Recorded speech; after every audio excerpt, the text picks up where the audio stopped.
To start the day, we will have our first keynote speaker, Mr. P. Satish. He is the Executive Director of Sa-Dhan.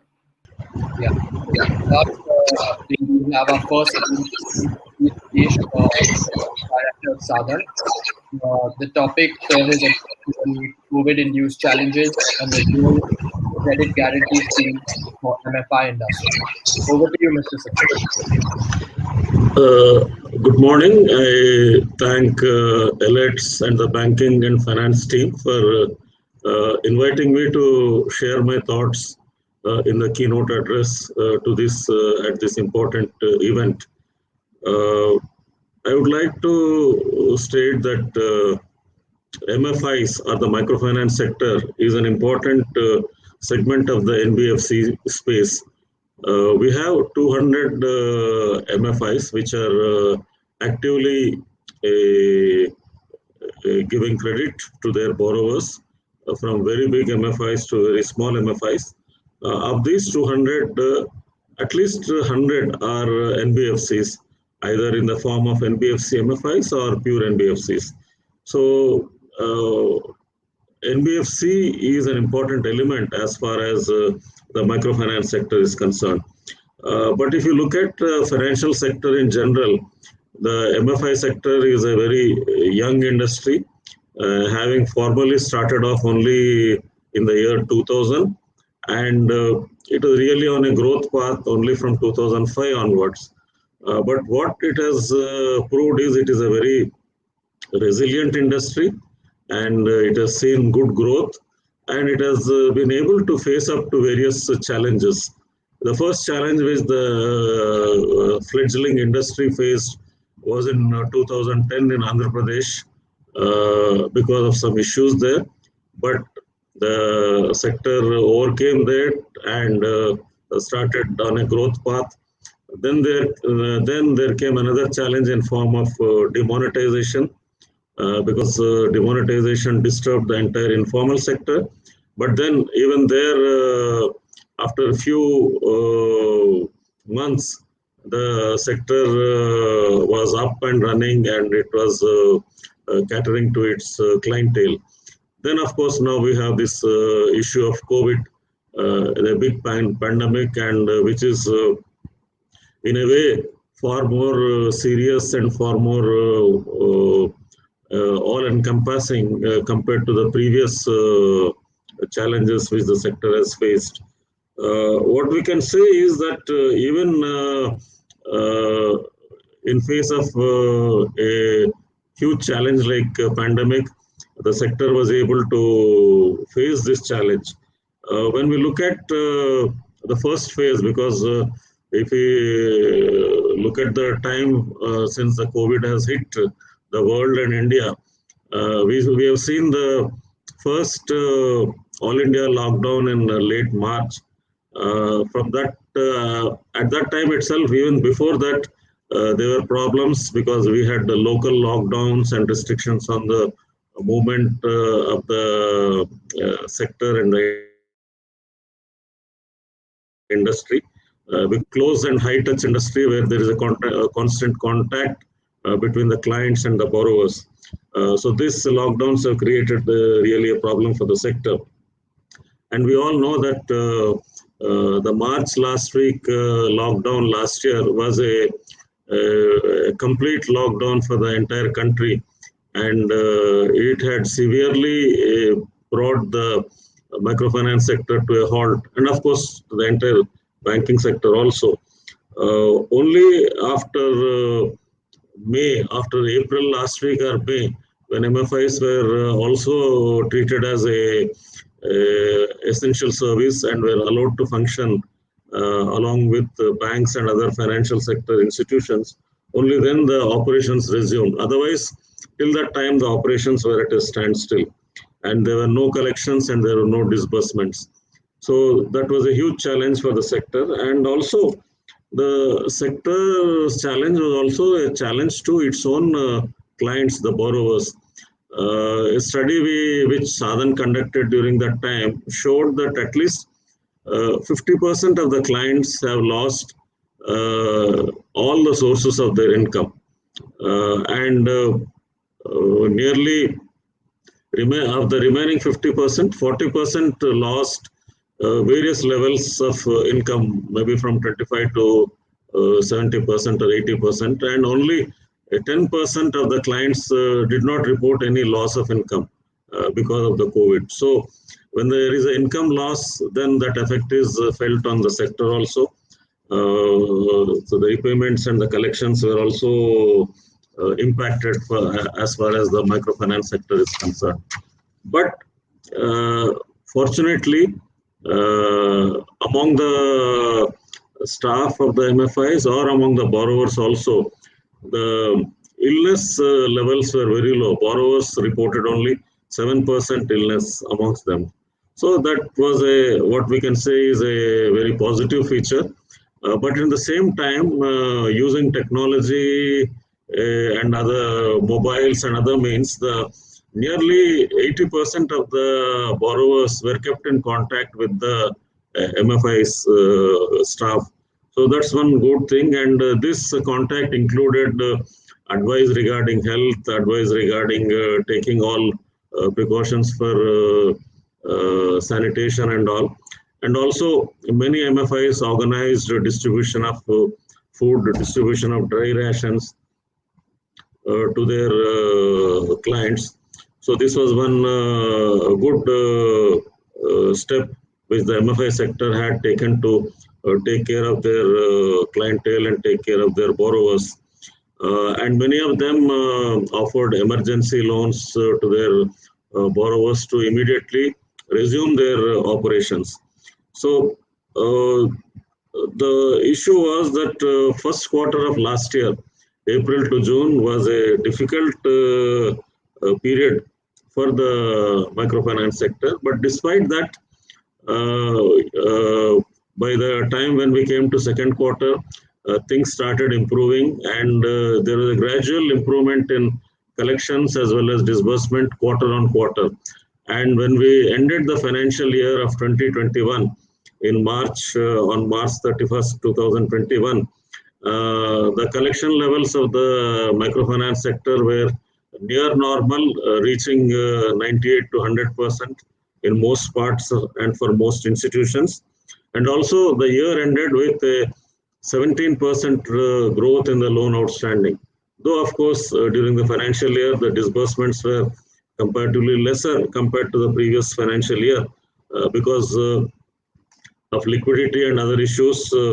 Fresh disbursements the institutions were not able to make, but still the sector resumed its normal functioning. In that way, I can say that the sector has shown that despite such a great pandemic, the sector was resilient and came back to normalcy within a reasonable period. And we started off April on a bright note with a very positive outlook for the year, financial year. And the first part of April saw good disbursements as well as good collections. But then, as we all know, the second wave of the pandemic hit with such a great ferocity in the second week of April that it crippled the sector again. But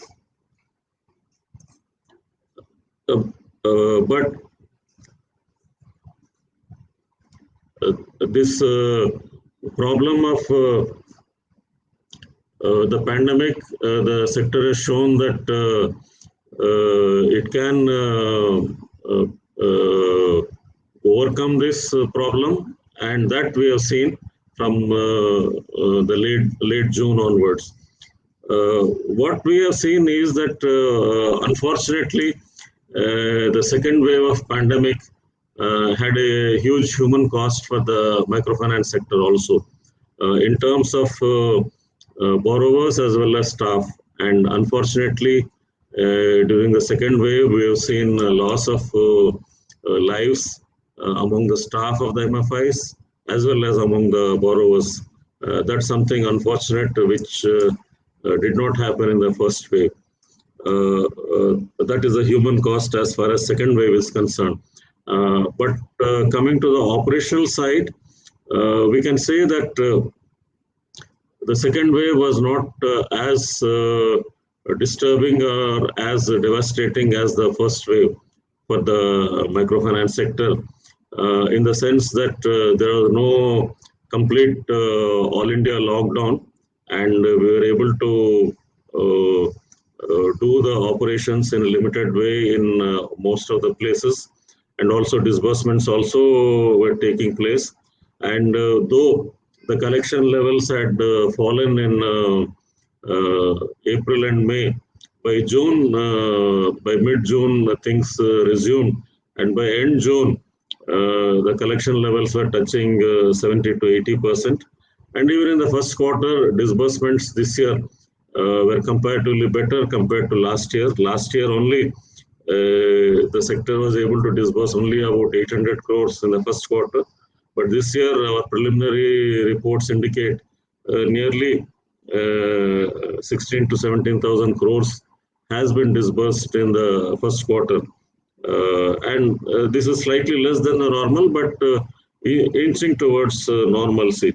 So what I can say is that the sector has overcome the second wave also and taken the problems in its stride, and it is looking forward to a good financial year as far as in terms of supporting its clientele and also growth of the sector.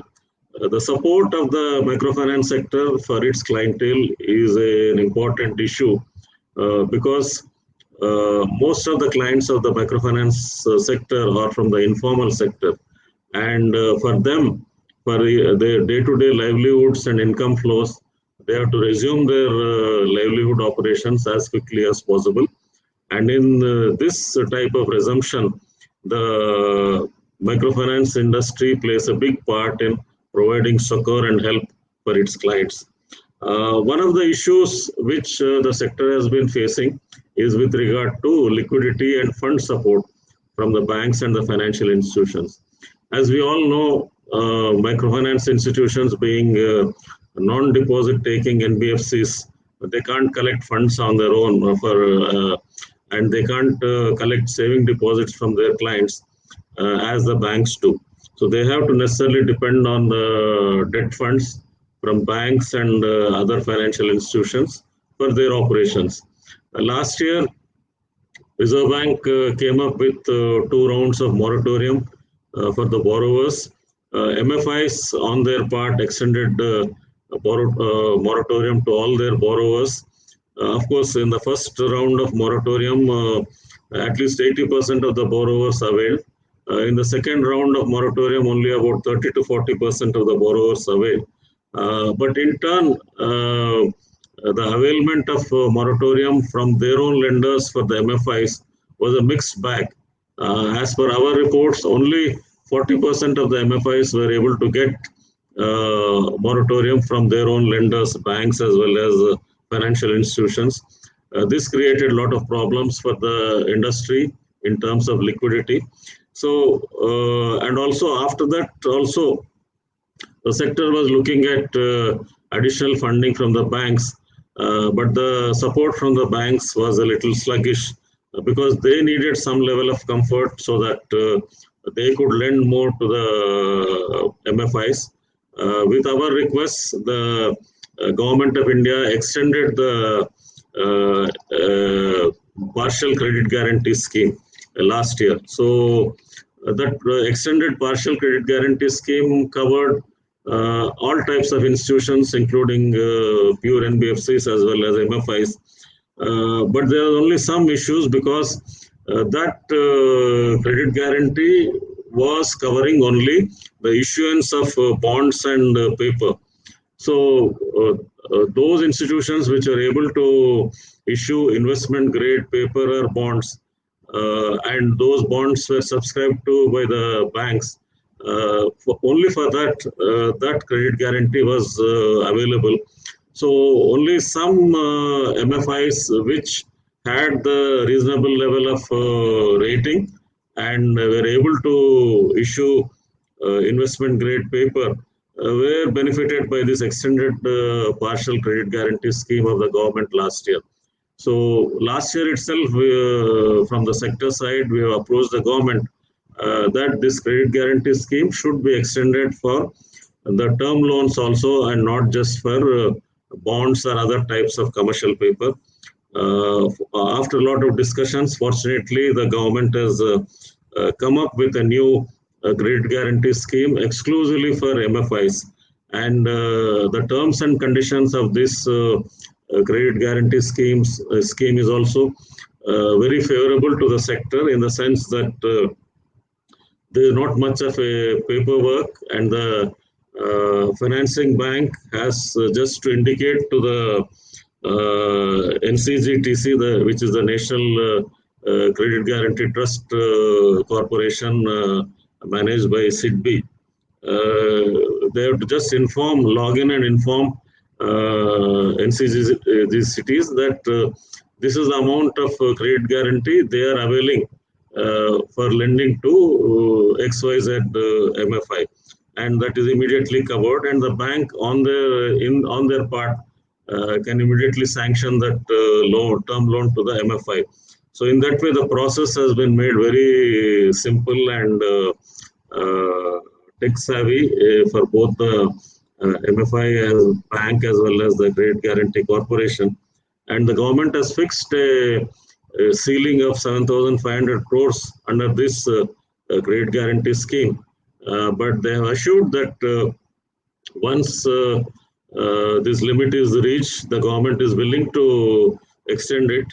And of course, the norms which the government has fixed, that is the per borrower limit is 1,25,000 rupees, which is in tune with the RBI norms for per borrower limit. Then other thing is with regard to the interest rate. Interest rate charge would be just 2% above the MCLR of the banks. It is a very good rate. Actually, none of the MFIs get funds at that interest rate, because here, since the government is guaranteeing, the banks will be able to lend at that rate. And at the same time, there is some limit on the interest rate which the MFI has to charge to the borrower also. That is also a reasonable limit. And with this level of borrowing cost, the MFIs will be able to manage the interest rate limit which the government has put. And the implementation in the first phase, it will be able to cover about 25 lakh borrowers of the microfinance sector. But of course, as we all know, the microfinance sector caters to nearly 4 crore borrowers from the MFI side, and another 3 crores from the bank side. So compared to the total number of borrowers in the sector, this is a small amount and a small number of borrowers. But for a start, it is good move, and it will greatly help the small and medium MFIs which are struggling to raise resources and raise funds. So this novel credit guarantee scheme of the Government of India is in a sense a boon for the microfinance sector, which is battling the after effects of COVID. And we all are hopeful from the sector side that the 7,500 crores will be immediately utilized, and that will be used to lend to the needy borrowers at the poor and the underprivileged strata of the society, which the microfinance sector is catering to. And this, in turn, will immediately help in the resumption of economy and the economic activities at the level of the borrowers. So I would only say in concluding remarks that the COVID-19 pandemic has had a very negative effect on the microfinance sector in the first wave and even in the second wave. But the sector has taken this pandemic in its stride and has overcome that because the sector services are needed for its clients and its borrowers at the lowest strata of our economy. And with this credit guarantee scheme, which the government has announced, most of the small and medium MFIs will be able to resume their credit flow to the poorer sections of the borrowers, and in turn enable the informal sector to bounce back to a growth path. Thank you for a patient hearing. Thank you, Mr. Satish, for giving us your valuable time and covering very relevant topics for the MFI industry in today's challenging times, and of course, the role of the credit guarantee scheme for the MFI industry. We'd now like to provide you with a small token of our appreciation from our side. So, thank you, Mr. Satish. Thank you.